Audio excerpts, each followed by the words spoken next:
Life इस पूरे ब्रह्मांड की सबसे रेयर चीज है जो कि सिर्फ पृथ्वी नाम के ग्रह पर मिलती है। ब्रह्मांड में लाखों अरबों लाइट ईयर दूर खोज करने पर भी हमें जीवन के अभी तक कोई सबूत नहीं मिले। इसलिए ब्रह्मांड के कोने कोने में जीवन को बसाना हम इंसानों का काम है और हम इस काम की शुरुआत कर चुके हैं।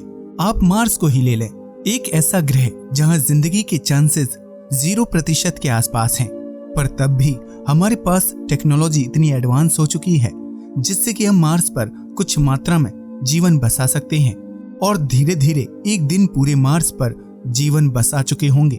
मार्स पर भी पृथ्वी जैसे शहर होंगे। अब हम थोड़ा सा रुख इंसानों पर करते हैं।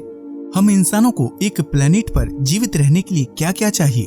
ऑक्सीजन, फूड सोर्स, सांस लेने लायक हवा, एक सही तापमान जो हमें जीवित रख सके।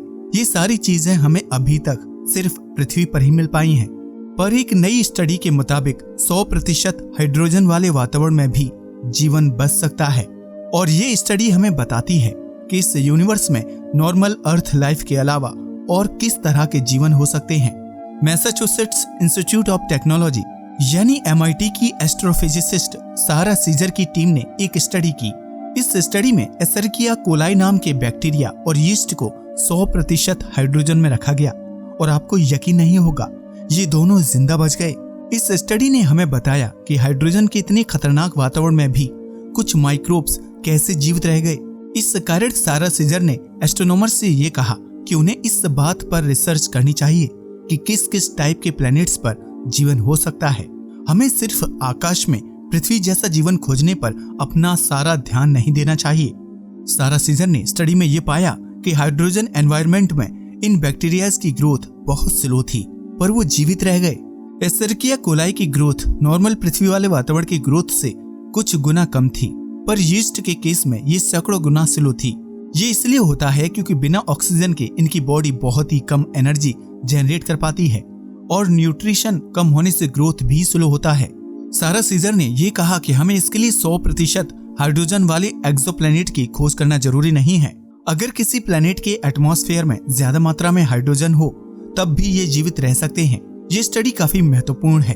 एस्ट्रोनॉमर्स को लगता है कि यूनिवर्स में ऐसे कुछ रॉकी प्लैनेट्स हैं जिनका एटमॉस्फेयर हाइड्रोजन से भरपूर है, पर ऐसे ग्रह हमें अब तक नहीं मिले। हमें जितने भी हाइड्रोजन रिच एटमॉस्फेयर वाले प्लैनेट्स मिले वो सारे गैसियस प्लैनेट्स हैं और 4 तो हमारे सोलर सिस्टम में ही हैं, जैसे जुपिटर, सैटर्न, नेपच्यून और यूरेनस। इन प्लैनेट्स में सरफेस तो है ही नहीं, तो ये हमारे जीवन बसाने में कोई मदद नहीं कर सकते। पर साइंटिस्ट्स के अनुसार ये प्लैनेट्स भविष्य में हमारे यानों की रिफ्यूलिंग कर सकते हैं। ये लंबी यात्रा पर जाने वाले यानों के लिए गैस स्टेशन का काम करेंगे। जिस तरह पृथ्वी पर रहने वाले जीवों को अर्थलिंग्स, मार्स वालों को मार्शियन कहा जाता है, उसी तरह जुपिटर से रिलेटेड चीजों को जोवियन कहा जाता है। और जोवियन वातावरण इतना खतरनाक है कि वहां पर लाइफ के किसी भी रूप में होने की संभावना बहुत कम है। जुपिटर में कोई सरफेस नहीं है, तो अगर जुपिटर में जो भी लाइफ फॉर्म होगी तो वह हवा में ही उड़ेगी। जुपिटर के एटमॉस्फेयर में एक हिस्सा इस तरह का है कि वहां पर जीवन की उम्मीद की जा सकती है। इस हिस्से का टेम्परेचर और यहाँ पर सनलाइट इतनी तो पहुंच जाती है कि यहाँ पर बैक्टीरियल लाइफ के केमिकल रिएक्शंस हो सकें, पर यह हिस्सा जुपिटर के एक छोटे से हिस्से में है और हमेशा वहीं पर हवा में उन बैक्टीरियाज के टिके रहना इम्पॉसिबल होगा। यही नहीं, वहां पर रेडिएशन इतना ज्यादा होगा कि वो वहां पर जीवन बसने ही ना दे और हर चीज तबाह कर दे।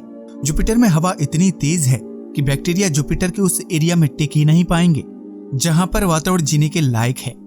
लेकिन जल्द ही नासा का जेम्स वेब स्पेस टेलीस्कोप भी लॉन्च होने वाला है, तो इससे उम्मीद लगा सकते हैं कि हमें हाइड्रोजन से भरपूर एक रॉकी प्लैनेट मिल जाए जहां पर एक अलग तरह का जीवन हो सकता है। दोस्तों, आप में से ज्यादातर लोग सोचते हैं कि दूसरे प्लैनेट्स पर जीवन नहीं हो सकता, जबकि ऐसा नहीं है। जरूरी नहीं है कि वो हमारे जैसे दिखते हों, हो सकता है कि वो एलियन वाली फिल्मों में दिखाए जाने वाले क्रिएचर की तरह हों। तो हमें अपनी सोच बदलनी पड़ेगी, क्योंकि जीवन किसी भी रूप में हो सकता है। आपने वीडियो में देखा कि किस तरह से हाइड्रोजन वाले वातावरण में बैक्टीरिया जिंदा रह सकते हैं। अब आपका इस बारे में क्या कहना है, हमें कमेंट कर बताएं। आज के लिए बस इतना ही। वीडियो पसंद आया हो तो इसे लाइक और शेयर करना मत भूलिएगा। साथ ही चैनल को भी सब्सक्राइब कीजिएगा। जय हिंद दोस्तों।